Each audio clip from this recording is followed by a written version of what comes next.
Le metteur en scène anglais Carol Reed avait d'abord été acteur de théâtre dans ses très jeunes années londoniennes, puis il était devenu secrétaire de l'écrivain Edgar Wallace. Lorsque ce dernier mourut en 1932, Carol Reed, qui n'avait que 26 ans, devint dialoguiste pour le cinéma, puis assistant réalisateur, avant de passer lui-même à la mise en scène en 1935. On sait qu'en Angleterre, tout est comme ça, très hiérarchique. Bon technicien, réalisateur inspiré, notamment par l'expressionnisme allemand, Carol Reed ne fut jamais, dès ses débuts, qu'un très bon artisan, tournant plusieurs films avec Margaret Lockwood, dont celui que vous allez voir maintenant, Train de nuit pour Munich, fut un film de 1940, évidemment produit pour le grand effort de guerre, dans un but clair de propagande belliciste contre les Allemands, le premier titre du film étant Gestapo, c'est vous dire. Adapté d'une histoire de Gordon Wellesley, il raconte, avec un sens du suspense qui n'est pas sans rappeler The Lady Vanishes de Hitchcock, tourné 2 ans plus tôt, avec la même Margaret Lockwood, comme par hasard.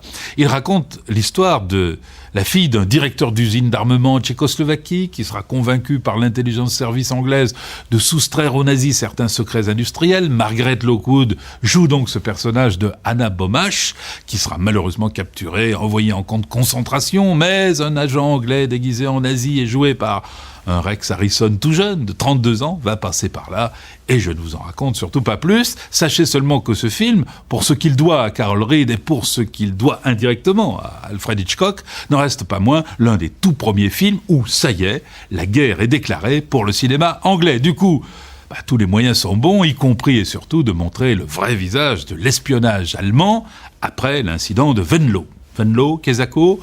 Je rappelle les faits historiques.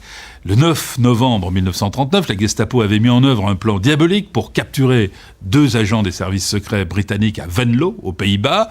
Et c'est à partir de cet instant de Venlo, littéralement historique, que l'Angleterre devint extrêmement méfiante vis-à-vis de l'Allemagne. Eh bien, le bon film que vous allez voir maintenant est la traduction pour le bon peuple britannique via le cinéma de cette méfiance-là.